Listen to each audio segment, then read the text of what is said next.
You're a princess. You must look the part." Those were the first words Princess Liora remembered hearing from her royal governess. Not be kind, be brave, or be wise. Just look pretty. That was her job. Her tiaras were polished more often than her thoughts. Her gowns were tailored tighter than her dreams. Her face was constantly painted, her posture corrected, her laughter rehearsed. But the mirror always felt like a stranger. Behind velvet curtains and marble floors, in a kingdom ruled by elegance and empty smiles, Princess Liora hid a secret. She hated being pretty. The hidden room. It was a stormy afternoon when Liora, aged 16, found the door behind the East Tower's tapestry. The servant said it led nowhere, but curiosity cracked it open. Inside was a dusty old room, cobwebs dancing in the corners, sunlight bleeding through cracked windows. But it wasn't the room that made her breath catch. It was the sound, music. A boy no older than herself sat hunched over a battered piano, fingers trembling, eyes closed, lost in a world that wasn't made of crowns or cameras. When he looked up, panic crossed his face. "Forgive me, Your Highness. I thought this wing was abandoned." "It is," she whispered. "But don't stop." He stared. "You want me to keep playing?" "I've never heard anything like it," Liora said, stepping closer. "What's your name?" "Kael. My mother works in the kitchens." That was the day Liora discovered something the palace never taught her. Talent was more beautiful than any tiara. Lessons beyond the mirror she returned every day. At first, she just listened. Then she asked questions. Then she picked up a dusty violin from the corner and began to play.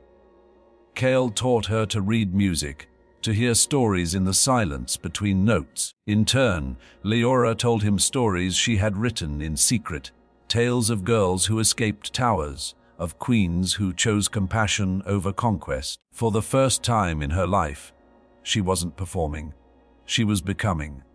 But secrets don't stay hidden in palaces. The royal decree: Princess Liora has refused to prepare for the spring gala, gasped the royal advisors one morning. The gala was the kingdom's most glamorous event, where princesses paraded, nobles judged, and alliances were forged. But Liora had written a letter instead. "I will not walk the runway in a diamond corset while children in our kingdom go hungry. I will not smile beside princes who do not know my name. I will not spend hours perfecting the shade of my lips while my heart starves for meaning. I will perform something else. A truth, a choice." The king was livid.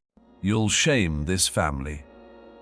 But her mother, once a singer herself before the crown silenced her voice, looked at her daughter and said softly, "Let her speak." The night of the gala, Liora didn't wear a gown. She wore simple linen. No makeup, no crown.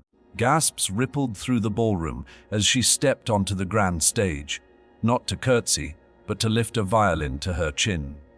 Kael sat behind the piano, hands trembling once more, but this time with purpose.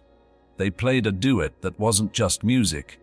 It was a rebellion. The notes told a story of a little girl who was told she was only beautiful, who felt invisible behind jewels, who found her voice in dusty rooms, who chose talent over tiaras. The room was silent when they finished.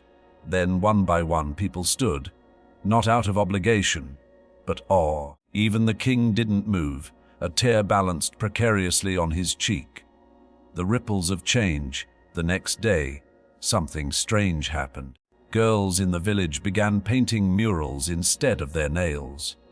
Young boys danced in the streets without shame. Tailors began sewing clothes with comfort in mind, not just glamour. The palace opened its doors to music lessons for all. Liora and Kael toured villages, not as royalty but as artists. She wrote, he composed. Together, they reminded the kingdom that beauty was not what you see in the mirror, but what you create with your hands and heart. A new kind of crown. Years later, at her coronation, Liora stood with her people, not above them, There was no tiara, only a small woven crown, crafted by village children. It was crooked, imperfect, and utterly priceless.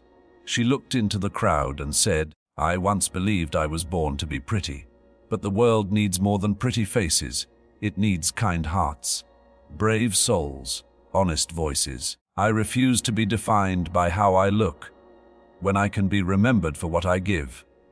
Final note: Liora never became the most beautiful princess in the kingdom. She became something rarer, a queen who made others feel beautiful, and that will always outshine any tiara.